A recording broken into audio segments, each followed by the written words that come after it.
तो साथियों, बुजुर्गों, बहनों, तलबा, तालिबात, आपकी खिदमत में मेरा आदाब। उम्मीद करता हूँ कि आप सब खैरियत से होंगे और मेरी यही दुआ है खुदावंद करीम आपको हमेशा सेहत और तंदुरुस्ती अता करते रहे। जैसा कि मैं अपने पिछले लेक्चर्स में इल्मे अरूज के बारे में जाना, शेर का वजन में करना, हम इनको तफसील से पिछले अपने लेक्चर्स में जान चुके हैं। आज हम बुनियादी तौर पर इल्मे अरूज का जो दूसरा रुकन है, जिसे विताद के नाम से पुकारते हैं, हम इसकी जो ज़िमनी इकसाम है, ये इसकी जो माखजी इकसाम है, हम इनके बारे में आज थोड़ी सी कोशिश करेंगे जानने की और पहचानने की इनकी किस तरह पहचान की जा सकती है और किस लिहाज से इनका इस्तेमाल उर्दू जुबान और अदब में खासकर शायरी जुबान में इनको किया जाता भी है और शायर हज़रात इनको इस्तेमाल भी करते हैं। तो लिहाजा वीडियो शुरू करने से कबल मेरी आप सभी से दरख्वास्त भी है कि हमारे चैनल को भी सब्सक्राइब करें ताकि हर दिन आने वाली मालूमाती वीडियो बआसानी आप तक पहुंचती भी रहे। तो जैसे कि हमने अपने पहले तारों में देखा कि इल्मे अरूज का जो दूसरा रुकन है, आज विताद इसकी हम बुनियादी तौर पर ज़िमनी इकसाम के बारे में जानेंगे। अगर बात करें बुनियादी तौर पर इल्मे अरूज, ये शायरी को वजन में करना, शेर को वजन में लाना, शेर को वजन के हिसाब से अदा करना, ये बुनियादी और नहायती अहमियत का हामिल इस हवाले से भी है। इसकी बुनियादी तौर पर 3 इकसाम है, उसमें जो दूसरा रुकन है या दूसरा जिस्म हमारे पास वो विताद है।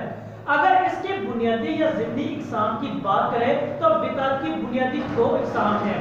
उनमें एक हमारे पास विताद मजमुआ के नाम से जाना जाता है और दूसरा हमारे पास विताद मफरूक के नाम से पुकारते हैं या जानते हैं।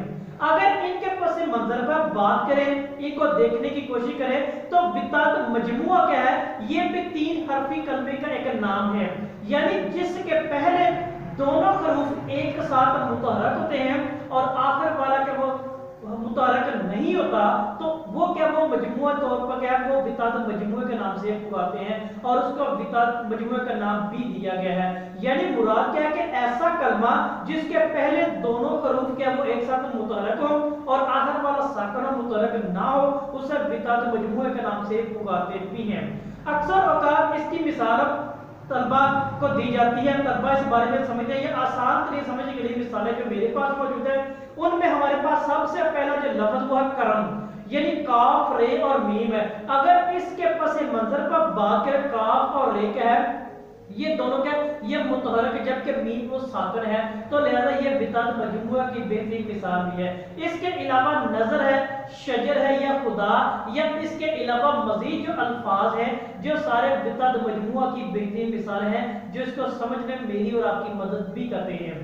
अगर दूसरे नंबर पर बात जब विताद मफरूक की बात करें तो ये 4 या 5 हरफी अल्फाज हैं या हरफ का कलमा इसको समझा भी जाता है। यानी मुराद क्या है कि वो कलमा जिसके पहले 2 हरूफ मुतहरक हो और तीसरा साकिन और चौथा यानी आखिरी क्या वो मुतहरक हो जाए और इसको विताद मफरूक के नाम से पुकारते हैं।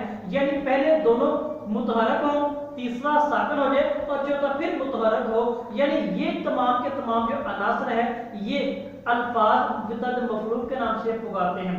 अगर इसकी मिसाल तो लफ्ज ब्राह्मण हमारे पास आता है जो इसकी बेहतरीन मिसाल है, जो इस विताद मफरूक की वजाहत करता है कि ब्राह्मण बेर है, ये दोनों मुतहरक है, एक है इसके अंदर वो साकिन है और मीम और नून फिर दोबारा क्या है ये आखिरी अल्फाज के एतबार से मुतहरक में दिखाई देते हैं। तो लिहाजा ये क्या है ब्राह्मण विताद मफरूक की बेहतरीन मिसाल भी है। अजीज दोस्तों, साथियों, तलबा तालिबात, आज हमने मजमूई तौर पर इल्मे अरूज की रोशनी में इसका जो दूसरा रुकन विताद, इसकी बुनियादी जो ज़िमनी इकसाम है उस हवाले से भी जाना बाकायदा मिसालों के जरिए। उम्मीद करता हूं आप इससे महसूस होंगे, ये मेरे लिए और आपके लिए मददगार भी साबित होंगे। अगर आपने इसे कुछ सीखा है, इससे लाइक और शेयर जरूर कीजिएगा और अपनी कीमती राय से आगाह भी कीजिएगा। आप सबका बहुत शुक्रिया।